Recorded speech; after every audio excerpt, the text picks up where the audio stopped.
Senator Whitehouse. Thank you, Chairman.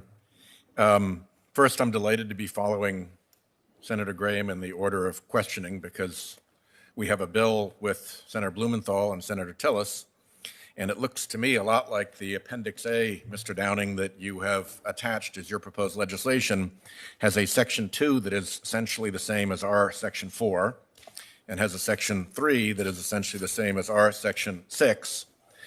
And I'm wondering if you might sit down with us and come the rest of the way.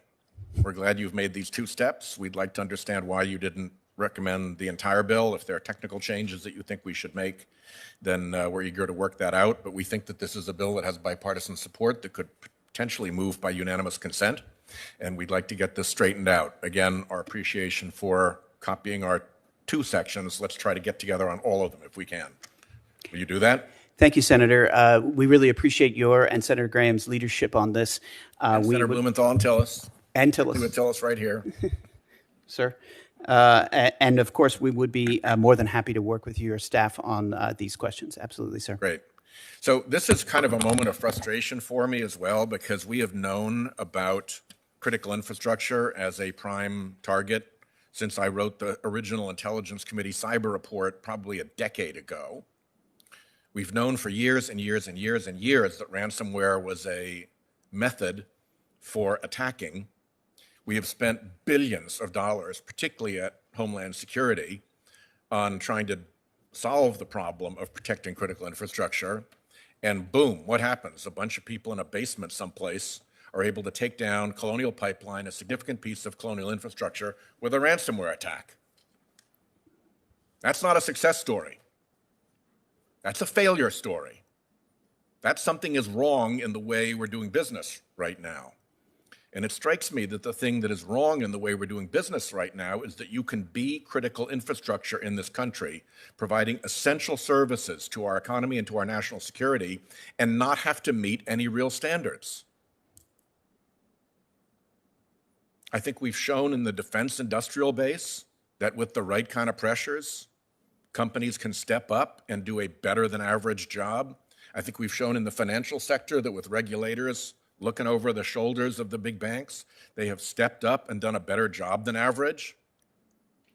But here we sit with Colonial Pipeline, with your voluntary, Mr. Goldstein, your voluntary standards, the NIST framework and the C3 and your offers. And it obviously failed. I mean, a total faceplant failure. So what I would like to ask is that you and Homeland Security provide to this committee a summary of what Colonial Pipeline accepted by way of all those voluntary offers that you talked about.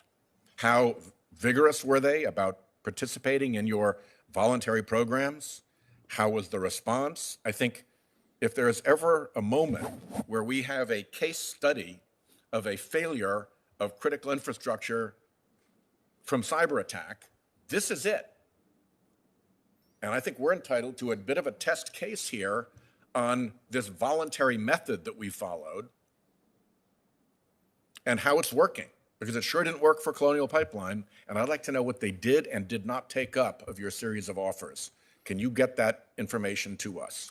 Thank you, sir. We'd be glad to provide you with that. And I will note we fully agree that an environment where critical infrastructure that's essential to national critical functions is able to operate insecurely with known security weaknesses, as we know is often the case throughout this country, is untenable. And we as a nation need to act. I will note that I'm angry right now, at you because of this situation, but I actually understand that it's not your fault.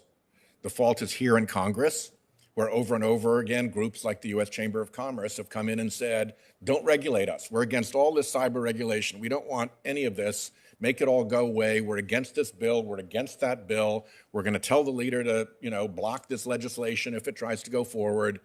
And so we now have a situation in which you can have critical infrastructure companies fail at meeting basic standards of cyber hygiene, and we're okay with that.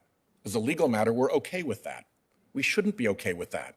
We don't have to regulate everybody in the world, but if you're critical infrastructure, we should no longer tolerate this voluntary regime with big companies who know that their infrastructure is critical and who fail. Yes, sir. Could I ask the chairman for a brief response? Sure. Thank you, sir.